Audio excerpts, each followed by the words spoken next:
नमस्कार, आपके साथ मैं हूं श्वेता एस त्रिपाठी। बीजेपी के महासचिव अमित शाह को बीजेपी की कमान सौंपी जाएगी और वो पार्टी के नए अध्यक्ष होंगे।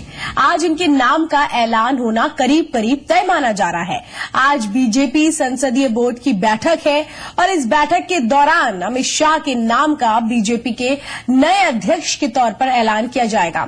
नरेंद्र मोदी के करीबी सहयोगी अमित शाह ने लोकसभा चुनावों के दौरान उत्तर प्रदेश में पार्टी को मिली शानदार जीत में अहम भूमिका निभाई थी। दूसरी ओर आरएसएस से बीजेपी में शामिल राम माधव को भी पार्टी में जिम्मेदारी सौंपी जाएगी। तो अमित शाह के नाम का आज ऐलान होगा बतौर पार्टी अध्यक्ष। आज बताया जा रहा है कि बीजेपी संसदीय बोर्ड की बैठक में ये ऐलान हो सकता है। दोपहर तक ऐलान संभव है। करीबी माने जाते हैं अमित शाह मोदी के। गुजरात के पूर्व गृह मंत्री भी रह चुके हैं अमित शाह। बचपन से ही आरएसएस से जुड़े हैं अमित शाह। अखिल भारतीय विद्यार्थी परिषद से भी के जरिए उनकी बीजेपी में एंट्री हुई। संगठन की बारीक समझ रखने वाले हैं अमित शाह और नरेंद्र मोदी के बेहद करीबी भी माने जाते हैं। उत्तर प्रदेश में जिस तरीके से शानदार जीत मिली, 73 सीटें मिली बीजेपी को, इसमें एक बहुत बड़ा योगदान अमित शाह का माना जाता है। तो जैसा बता रहे हैं हम आपको कि गुजरात के पूर्व गृह मंत्री रहे हैं अमित शाह और आरएसएस से उनका बचपन से ही जुड़ाव रहा है।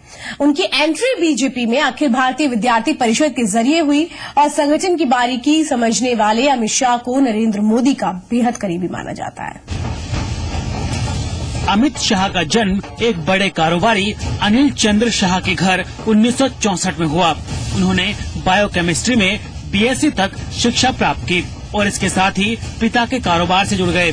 शाह बचपन से ही आरएसएस के साथ जुड़े रहे।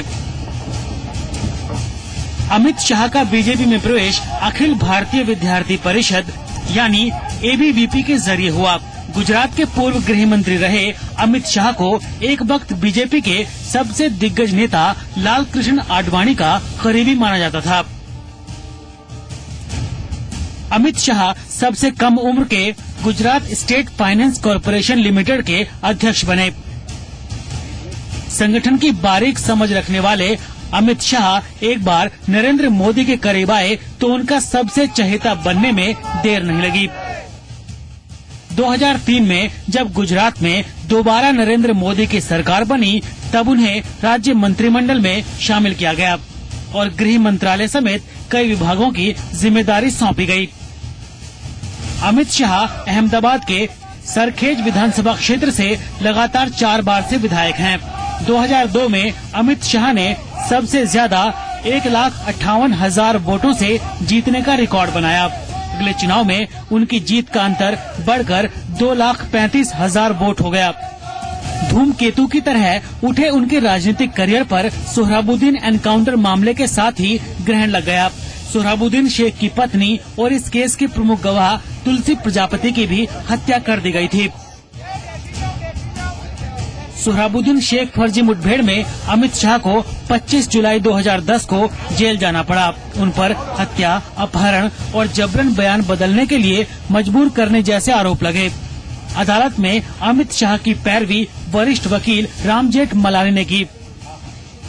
कई बार जमानत अर्जी खारिज होने के बाद आखिरकार उन्हें गुजरात हाईकोर्ट ने जमानत दे दी। लोकसभा चुनाव से पहले अमित शाह को बीजेपी में अहम जिम्मेदारियां सौंपी गई। एक और जहां उन्हें बीजेपी का राष्ट्रीय महासचिव बनाया गया, तो वहीं साथ ही उत्तर प्रदेश जैसे अहम राज्य का भी प्रभार सौंपा गया।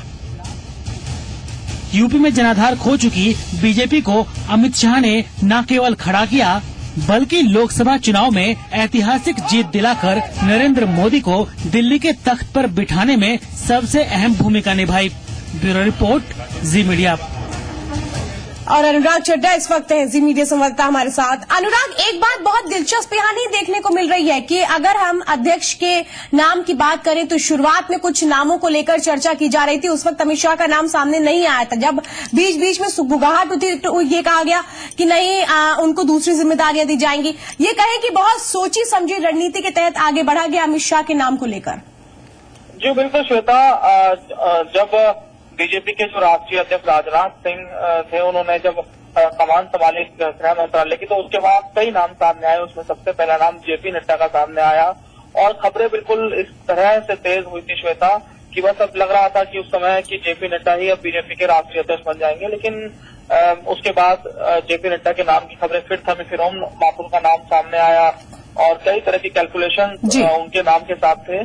फिर यह हुआ कि ओम माथुर को लगभग बीजेपी का राष्ट्रीय अध्यक्ष उनका बनना तय है। लेकिन अचानक फिर से अमित शाह का नाम आता है और जब अमित शाह का नाम आया तो ये जो दो नाम चल रहे थे उनके नाम के सामने बहुत ज्यादा ये नाम हल्के पड़ गए। और जिस तरीके से अमित शाह का कद है और उन दोनों नेताओं का कद है, उन कद के सामने भी उन दोनों नेताओं की कोई बिसात नहीं थी जी। और जब अमित शाह का नाम एक बार चल गया तो किसी भी पार्टी के बड़े नेता की या संघ के जो लोग हैं उनकी हिम्मत नहीं हुई कि अमित शाह के नाम को वो हटा दें।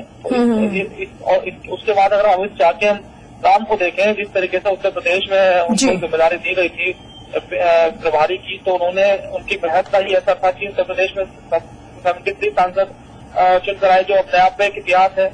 और उनका जो चुनावी प्रबंधन था वो बहुत अच्छा था, तो इसलिए उनके नाम का कोई विरोध नहीं कर रहा है। हालांकि बीजेपी का एक बड़ा एसपी है, वो ये मानता है कि जब अमित शाह बीजेपी के राष्ट्रीय अध्यक्ष बनेंगे, उनके नाम की जब घोषणा होगी तो तमाम जो विपक्ष है वो उनके ऊपर जो अभी तक आपराधिक मुकदमे लगे हैं उनकी वो चर्चा करेगा। लेकिन संघ और बीजेपी इस बात से बेफिक्र है क्योंकि जनता ने उनको पूरा मैंडेट दिया है।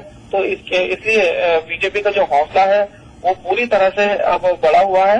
तो इसलिए अमित शाह के नाम की अगर उनको घोषणा करनी पड़ती है तो बेसिकली से बीजेपी उनके नाम की घोषणा करेगी। और आज राजनाथ सिंह 12:30 बजे प्रेस कॉन्फ्रेंस कर रहे हैं और ये माना जा रहा है कि उनके नाम की घोषणा राजनाथ सिंह आज खुद करेंगे। जी चलिए अनुराग, आप नजर बना के रखिए, आगे भी अपडेट लेंगे। फिलहाल पूरी जानकारी देने के लिए बहुत बहुत धन्यवाद। विवेक तिवारी है इस वक्त हमारे साथ, जी मीडिया संवाददाता लखनऊ से। विवेक, अगर देखें तो उत्तर प्रदेश से जिस तरीके से प्रचंड जीत मिली थी बीजेपी को, 73 सीटें यहां से इनको हासिल हुई थी, अमित शाह की बहुत बड़ी एक भूमिका रही है। क्या माना जाए कि जमीनी स्तर से पार्टी को मजबूत करने के लिए खास तौर पर कमान सौंपी जाएगी अमित शाह को, पार्टी और संगठन दोनों को मजबूत करने के लिए? जी बिल्कुल, ये बात बिल्कुल सही है कि संगठन के काम में माहिर है अमित शाह। उत्तर प्रदेश में उन्होंने, हालांकि उससे पहले कुछ काम चल रहा था संगठन का, लेकिन अमित शाह के आने के बाद जो तेजी हुई उससे बहुत सा फायदा मिला और बूथ लेवल तक बीजेपी के कार्यकर्ताओं ने जम के काम किया है। दूसरी महत्वपूर्ण बात श्वेता एक और है कि अक्सर ये देखा गया है, चाहे वो कोई भी सियासी दल हो, संगठन और सत्ता में, अगर वही दल सत्ता में रहता है तो संगठन और सत्ता में हमेशा टकराव की स्थिति आती रही। उत्तर प्रदेश में भी बीजेपी जब सत्ता में थी तो संगठन और सत्ता के बीच में टकराव देखने को मिलता रहा है। कांग्रेस में भी ये स्थिति रही है। तो कहीं न कहीं नरेंद्र मोदी ये भी चाहते हैं कि ये इस तरह का टकराव ना हो और शायद इसी वजह से अमित शाह के नाम को तय करने में इतनी देरी हुई, वरना ये काम राजनाथ सिंह के गृह मंत्री होने के तुरंत बाद ही हो जाना चाहिए था। तो जो मेन रूप से, जो मुख्य रूप से आपत्ति थी वो संघ के भी कुछ नेताओं को और बीजेपी के कुछ नेताओं को कि दोनों ही नेता वो गुजरात से हैं, चाहे वो नरेंद्र मोदी हो, अमित शाह, एक प्रधानमंत्री दूसरा अध्यक्ष, ऐसा नहीं होना चाहिए, गलत मैसेज जाएगा। लेकिन ऐसा लगता है कि बाद में शायद इस तर्क को संघ ने भी मान लिया कि नरेंद्र मोदी चूंकि बनारस से सांसद है और अमित शाह गुजरात से है, इसलिए इस तरह का कोई विरोधाभास नहीं होना चाहिए। तो बहरहाल सत्ता और संगठन चूंकि दोनों ही नरेंद्र मोदी के पकड़ में अब आ जाएंगे आज 12:30 बजे के बाद से, तो संगठन और सत्ता के बीच में जो टकराव होता है कम से कम उससे बचा जा सकेगा। दूसरी बात, बीजेपी में जो तमाम गुटबाजियां होती थी, तमाम बड़े नेता अपने अपने गुट बनाकर रहते थे, उस पर भी लगाम लगेगी कि सारी चीजें एक तरह से संघ और नरेंद्र मोदी के हाथ में आज के बाद जाने वाली हैं। राजनाथ सिंह के बारे में ये कहा जा रहा था कि वो चाहते थे कुछ और वक्त तक अध्यक्ष पद पर बना रहना, क्योंकि लालकृष्ण आडवाणी 6 महीने तक गृह मंत्री भी थे और अध्यक्ष भी थे।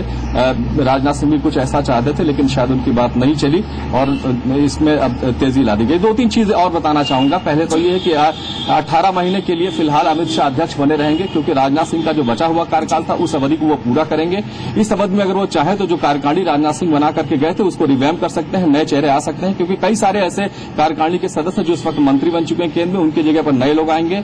खुद अमित शाह की जगह खाली हो रही महासचिव के पद पर, उससे शायद राम माधव को वो जगह दी जाएगी जो आज ज्वाइन कर रहे हैं बीजेपी। और उत्तर प्रदेश के प्रभारी का पद भी खाली हो रहा अमित शाह के अध्यक्ष बनने के बाद से, वहां पर कौन आएगा ये भी देखने वाली बात होगी। और इसके बाद जब आज संसदीय बोर्ड फैसला लेगा तो शायद संसद पहले ये निकलकर बात आ रही थी कि राम माधव को महासचिव का पद दिया जा सकता है, लेकिन इसके पीछे की रणनीति आखिर क्या हो सकती है, क्योंकि वो आरएसएस से बीजेपी में शामिल हुए हैं और 3-4 दिन पहले ये खबर निकल कर आ रही थी कि उन्हें महासचिव का पद दिया जा सकता है, लगभग तय माना जा रहा है। इसके पीछे की रणनीति क्या समझ में आ रही है, क्योंकि पहले तो ये बात कही जाती रही थी कि जो संघ है वो अलग रहेगा, पार्टी अलग रहेगी, लेकिन अब संघ से ही पार्टी में आ रहे हैं लोग।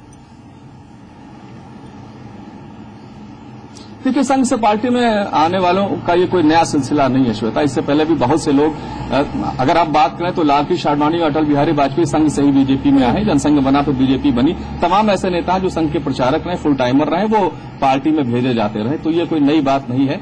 हाँ, राम माधव को खासतौर पर भेजा गया, इसके पीछे क्या रणनीति, इसका खुलासा कुछ दिन में जरूर हो जाएगा, क्योंकि इतना तो तय है कि संघ के कई बड़े नेता, खासतौर से जो संघ चालक हैं, वो नहीं चाहते थे कि दोनों ही नेता यानी कि अध्यक्ष और प्रधानमंत्री दोनों गुजरात से हों। तो कहीं न कहीं हो सकता है कि कुछ समझौते करने पड़े हों, लेकिन बहरहाल नरेंद्र मोदी ये चाहते थे और यही हुआ कि सत्ता और संगठन के बीच में कोई पावर सेंटर ना बने, इसलिए दोनों ही चीजें उन्होंने अपने पास एक तरह से रखी हैं। जी विवेक, आपसे आगे भी अपडेट लेंगे, फिलहाल पूरी जानकारी देने के लिए बहुत बहुत धन्यवाद।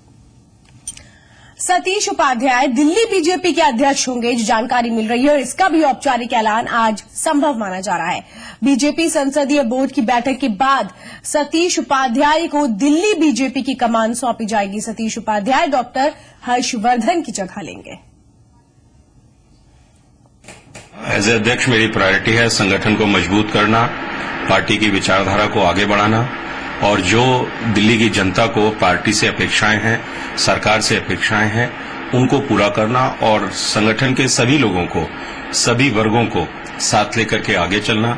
उसमें चाहे युवा हों, महिलाएं हों, वरिष्ठ लोग हों या पुराने कार्यकर्ता हों, और सभी दिल्ली की जनता को, जितने दिल्ली के अंदर उत्तर प्रदेश, बिहार, पूर्वांचल से जहां से भी लोग आए हैं, उड़ीसा से आए हैं, साउथ इंडिया से आए हैं, इन सब लोगों को साथ लेकर के चल के पार्टी के संगठन का विस्तार करना। खबर उत्तर प्रदेश की, जहां प्रतापगढ़ में हुए कुंडा के सीईओ जियाउल हक की हत्या की एक बार फिर से सीबीआई जांच होगी। ये आदेश सीबीआई कोर्ट ने दिया है। साथ ही साथ कोर्ट ने इस मामले में राजा भैया समेत 5 लोगों को सीबीआई की ओर से दी गई क्लीन चिट को भी खारिज कर दिया है। 2013 में हुई कुंडा के सीईओ जियाउल हक की हत्या की एक बार फिर से सीबीआई जांच होगी। यह आदेश सीबीआई कोर्ट ने दिया है। कोर्ट ने इस मामले में राजा भैया समेत 5 लोगों को दी गई सीबीआई की क्लीन चिट को खारिज कर दिया। सिर्फ जियाउल हक साहब को इतनी चोटें आई, इतनी और बाकी किसी पुलिस वाले को कोई चोट नहीं है, न बचाने की कोशिश की गई, न एक भी फायर किया गया। मौजूदा गवर्नमेंट के कैबिनेट मिनिस्टर हैं राजा भैया की आस्थान गांव के दंगे जिसको इन्वेस्टिगेट कर रहे थे सीईओ जियाउल हक, और गौतमी घाट का इलीगल सैंड माइनिंग, उस पे डिटेल्ड इन्वेस्टिगेशन नहीं हुआ। सिर्फ एक लाइन पे उन्होंने क्लोजर रिपोर्ट में लिख दिया कि इससे कोई ताल्लुक नहीं था। अदालत ने कहा कि इसको पूरा इन्वेस्टिगेट करना चाहिए। दरअसल सीबीआई ने आरोपियों को क्लीन चिट देते हुए मामले में क्लोजर रिपोर्ट दाखिल की थी। वहीं जियाउल हक की पत्नी परवीन आजाद ने इस रिपोर्ट पर आपत्ति जताई थी। जो भी हमारे वकील साहब ने पॉइंट जो है रेज किए थे, सीबीआई के जो इन्वेस्टिगेशन में जितने भी लूप होल्स है उसको मद्देनजर रखते हुए जज साहिबा ने जो है सीबीआई की फाइनल रिपोर्ट को खारिज कर दिया और फर्दर इन्वेस्टिगेशन का ऑर्डर दे दिया है। मुझे काफी खुशी हो रही है और कोर्ट से पूरी उम्मीद है कि हमारे हस्बैंड के केस में इंसाफ मिलेगा। आपको बता दें कि प्रतापगढ़ के कुंडा में साल 2013 में 2 मार्च को सीईओ जियाउल हक की हत्या के मामले में तत्कालीन जेल मंत्री रघुराज प्रताप सिंह और राजा भैया समेत गुलशन यादव, रोहित सिंह, गुड्डू सिंह और हरिओम श्रीवास्तव को दर्ज एफआईआर में नामजद किया गया था, जिसमें सीबीआई ने जांच कर अंतिम रिपोर्ट सीबीआई की विशेष अदालत में पेश की थी। सीबीआई की जांच रिपोर्ट के आधार पर कोर्ट ने राजा भैया समेत नामजद अभियुक्तों को क्लीन चिट देते हुए मामले से बरी कर दिया था। इसके बाद जियाउल हक की पत्नी परवीन आजाद ने सीबीआई की अदालत में जांच रिपोर्ट को चुनौती दी थी, जिसके बाद एक बार फिर से सीबीआई कोर्ट ने सीबीआई की क्लीन चिट खारिज कर मामले की दोबारा सीबीआई जांच का आदेश दिया। ब्यूरो रिपोर्ट, जी मीडिया। और आइए अब आपको बताते हैं कि दरअसल ये मामला कब का है, कैसे कैसे इसमें क्या क्या चीजें आगे बढ़ी। 2 मार्च 2013 की रात प्रतापगढ़ के कुंडा के सीओ जियाउल हक की हत्या की वारदात को अंजाम दिया गया। इस रिपोर्ट में देखते हैं पूरी वारदात की आखिर टाइमिंग क्या थी और कब कब इसमें क्या क्या घटा। 2 मार्च 2013 कुंडा डीएसपी हत्याकांड।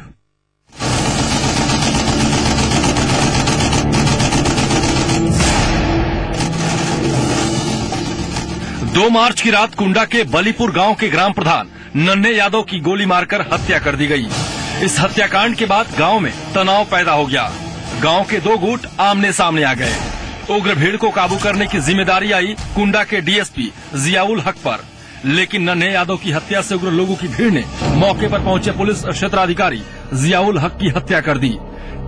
शहीद डीएसपी की पत्नी परवीन आजाद ने इस मामले में तत्कालीन खाद्य एवं रसद मंत्री राजा भैया और उनके सहयोगियों के खिलाफ हत्या का मुकदमा दर्ज कराया, जिसके बाद राजा भैया को मंत्री पद से इस्तीफा देना पड़ा था।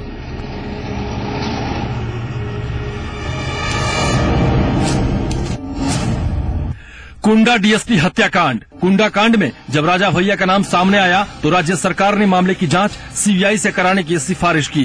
सीबीआई ने इस केस की जांच की और कुछ ही महीनों में तफ्तीश के बाद आखिरकार राजा भैया को क्लीन चिट दे दी गई। सीबीआई ने चार्जशीट दाखिल कर कहा कि जियाउल हक की हत्या नन्हे यादव की हत्या से गुस्साई उग्र भीड़ ने की थी। सीबीआई ने इस हत्याकांड में 13 लोगों को नामजद आरोपी भी बनाया था। इस घटना ने सरकार को हिलाकर रख दिया था। सीओ को शहीद का दर्जा दिया गया था। साथ ही परिवार को मुआवजे के तौर पर 50 लाख रुपए भी दिए गए। ब्यूरो रिपोर्ट, जी मीडिया। बदायूं में 2 नाबालिगों के साथ गैंगरेप के बाद हत्या के मामले में रोज नया मोड़ सामने आ रहा है। पीटीआई के मुताबिक गैंगरेप और मर्डर केस की जांच कर रही सीबीआई दोनों शवों का एक बार फिर से पोस्टमार्टम करेगी। दरअसल सीबीआई का मानना है कि दोनों नाबालिगों का पोस्टमार्टम करते वक्त प्रोसेस का पालन नहीं किया गया, यानी कि जो प्रोसेस था उसका पालन नहीं किया गया। सूत्रों के मुताबिक पहली बार पोस्टमार्टम रात में किया गया, जो नियमों के विरुद्ध है। नियमों के मुताबिक सूर्य अस्त होने के बाद पोस्टमार्टम नहीं किया जा सकता। और इसके साथ ही जिस लेडी डॉक्टर ने पोस्टमार्टम किया था उससे इससे पहले कोई भी अनुभव नहीं था।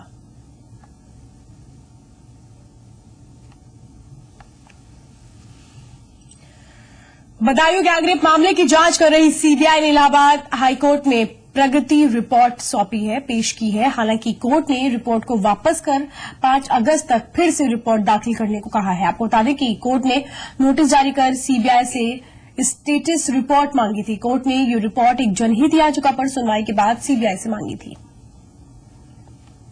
उन्होंने अपनी एक कॉन्फिडेंशियल रिपोर्ट दी है, जिसको अभी भी कॉन्फिडेंशियल रखा गया, क्योंकि अभी इन्वेस्टिगेशन जो है काफी इनिशियल स्टेज पे है और अभी किसी तरह का भी इसको डिस्क्लोज करने से प्रभावित हो सकती है। तो इस चलते जो है उसको भी कॉन्फिडेंशियल रखा गया है और उसकी नेक्स्ट तारीख जो है 5 अगस्त को लगाई गई है। बहराइच जिले के कोतवाली नानपारा इलाके के सकीलाबाद गांव में 11 साल की बच्ची के साथ गैंगरेप का मामला सामने आया है। आरोप है कि गांव के 3 दबंगों ने रास्ते से छात्रा को अगवा कर गैंगरेप की वारदात को अंजाम दिया और उसके बाद तीनों आरोपी छात्रा को बेचने के मंसूबे से जबरन दिल्ली बुला रहे थे। रास्ते में बरेली स्टेशन पर मौजूद पुलिस टीम को संदेह हुआ और पुलिस ने पूछताछ शुरू की, लेकिन मौका पाकर आरोपी भागने में कामयाब हो गए। पुलिस ने लड़की को परिवार के हवाले कर दिया है। पीड़ित के परिवार ने आरोपियों के खिलाफ नानपारा कोतवाली में मामला दर्ज कराया है। पुलिस ने एक आरोपी को अपनी गिरफ्त में ले लिया है, जबकि 2 आरोपी अब भी फरार हैं। जी, इस समय 8 में जाने वाले थे। कौन लेकर गए? दिल्ली ले जाना चाहते थे। अच्छा।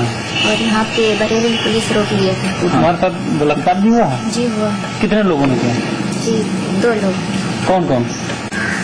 खुदा हुसैन और जमाल एसपी लेके गए थे। कौन लोग? खुदा हुसैन, जमाल, शरीफ। हमीरपुर में विकलांग महिला से रेप के मामले में आरोपियों की गिरफ्तारी में पुलिस की लापरवाही के चलते सैकड़ों महिलाओं ने जिलाधिकारी कार्यालय में घुसकर हंगामा किया, जिससे कार्यालय के कर्मचारियों को धक्का मुक्की का सामना करना पड़ा। दरअसल ये आक्रोशित महिलाएं राजीव गांधी विकास संगठन परियोजना समूह की सदस्य थीं, जो अपनी विकलांग अध्यक्षा के साथ हुए रेप के मामले में पुलिस की आरोपियों की गिरफ्तारी की मांग कर रही थी। आपको बता दें कि 2 दिन पहले बिवौर कस्बे में असलहों के दम पर 2 युवकों ने विकलांग महिला से बलात्कार किया और फरार हो गए थे। पुलिस अभी तक किसी भी आरोपी को गिरफ्तार नहीं कर पाई है।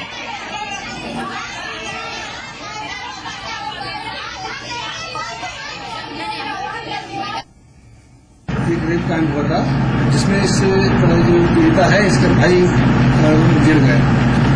तो उसके लगता यह है कि उसके रिएक्शन में दिखाया गया है। बाकी मेडिकल से और जो बयान दिए हैं न्यायालय ने उनको परीक्षण करके इसमें हम डिसीजन लेंगे कि इसमें क्या एविडेंस आ रही है तो उसके साथ कार्रवाई करेंगे।